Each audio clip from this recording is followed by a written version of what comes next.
नमस्कार, मैं हूं AK कश्यप और आज इस वीडियो में बात करेंगे कि किस तरीके से UPI के माध्यम से अब PF के पैसे को आप निकाल सकते हैं। ये कितना आसान प्रक्रिया हुआ है, इसको इस वीडियो में समझेंगे।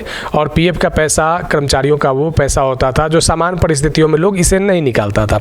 सामान्य परिस्थितियों में PF के पैसे जो वेतन के अतिरिक्त जो जमा पैसा होता है, वे पैसे को विशेष परिस्थितियों में शादी के मौके पे हो या ज़मीन खरीदने के लिए हो या किसी बीमारी के इलाज के लिए, तो वे गंभीर विषयों पर ही PF के पैसे को लोग विड्रॉ करते थे। अब देखिए यहाँ पे PF के पैसे को विड्रॉ करने का इतना आसान प्रक्रिया बना दिया गया है कि आने वाले समय में ये आसान प्रक्रिया आपके PF के पैसे को सामान्य परिस्थितियों में भी आप इसे निकाल सकते हैं।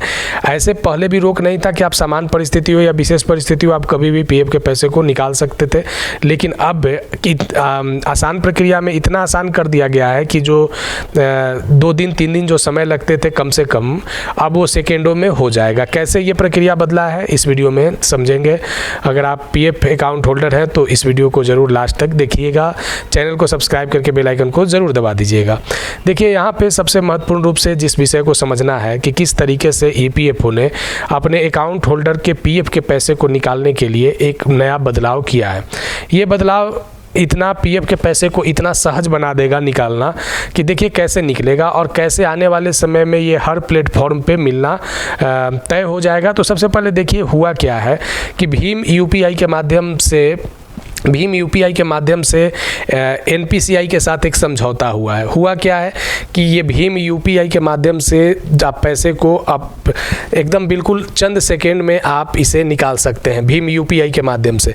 अब देखिए यहाँ पे भीम UPI अभी तत्काल आप यूज करके PF पैसे को विड्रॉ कर सकते थे। पहले क्या होता था कि जो अब ऑफलाइन प्रक्रिया रहता था उसमें आपको ऑफिस जाना है, दफ्तर जाना है, फिर कुछ कागजी प्रक्रिया को कंप्लीट करना है। इसमें कम से कम 3 दिन लग जाते थे। अगर ज़्यादा अमाउंट है, अगर PF विड्रॉ में अगर ज़्यादा अमाउंट है PF विड्रॉल में, तब आपको ज़्यादा भी समय लग सकता था।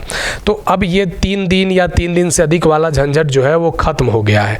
लेकिन अब भी जो केवल ये जो प्रक्रिया दिया गया है वो भीम UPI पे दिया गया है। अन्य प्लेटफॉर्म पे भी अन्य UPI के माध्यम से भी आने वाले समय में पैसा आप बड़ी आसानी से निकाल सकते हैं। यानी जहाँ पे आप दिनों में जो रुपया निकाले जा रहे थे 3 दिन या उससे अधिक में, अब सेकेंड में रुपया आपके पर्सनल अकाउंट में PF का पैसा आ जाएगा। आने वाले समय में कुछ दिनों के बाद पेटीएम, फ़ोनपे, गूगल पे जैसे बड़े UPI प्लेटफॉर्म से भी आप पैसे को निकाल सकते हैं। अब बड़ा एक महत्वपूर्ण विषय है कि PF के पैसे में अगर किसी व्यक्ति को अगर 5 लाख रुपया अगर निकालना है तो ये क्या 5 लाख रुपया सेम डे में ये PF के पैसे से विड्रॉ कर सकता है। ये बड़ा एक महत्वपूर्ण विषय है कि किस तरीके से इस पैसे को विड्रॉ किया जा सकता है। तो देखिए अभी RBI के कुछ UPI में नियम है। RBI का UPI के ऑपरेट करने में नियम क्या है कि आप प्रतिदिन 1 लाख से ज़्यादा यानी 1 लाख से ज़्यादा आप ट्रांसफ़र नहीं कर सकते हैं। तो उस कंडीशन में आप अगर PF विड्रॉ करना है तो आप 1 डेज में आप 1 लाख रुपया आप विड्रॉ कर सकते हैं अभी भी UPI भीम के माध्यम से। आने वाले समय में अगर पेटीएम और फ़ोनपे को भी अगर इससे जोड़ता है तो ये 1 लाख वाला लिमिट जो है 1 डे का रहेगा। अगर किसी व्यक्ति को 2 लाख विड्रॉ करना है तो उसे 2 दिन मैक्सिमम समय लग जाएंगे। अब केवल अगर बात करें कि अभी जो हमने कहा कि जो पहले 3 दिन या उससे अधिक लगता था कि अगर 5 लाख रुपया उससे कम ऑनलाइन एडवांस क्लेम करता है तो भी उसे निपटने में कम से कम 3 वर्किंग डे लग जाते हैं।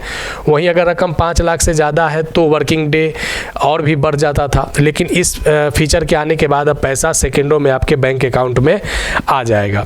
लेकिन अभी भी जो लिमिट है UPI का, वो लिमिट जो है इस PF फंड पर काम करेगा, PF पे प्रभावी होगा। किसी भी हालत में आप जनवरी 2026 से जो UPI के समान डेली ट्रांजैक्शन लिमिट 1 लाख रुपया है, इसको आप क्रॉस नहीं कर सकते हैं। तो ये थोड़ा सा आसान हुआ है, ऑफिस के झंझट से थोड़ा सा राहत मिला है। लेकिन जो प्रक्रियाएं हैं वो 1 लाख तक ही पर डे लिमिट है। तो आने वाले समय में अगर इससे रिलेटेड अगर कुछ महत्वपूर्ण जानकारी अगर आता है तो ज़रूर आपके साथ साझा करेंगे। वीडियो में अगर आप बने हैं, वीडियो अच्छा लगा है तो लाइक शेयर ज़रूर कीजिएगा। अगर कोई सुझाव होगा तो आप कमेंट में लिखिएगा। नए जुड़े हैं तो ज़रूर चैनल को सब्सक्राइब करके बेल आइकन को दबा दीजिएगा। धन्यवाद।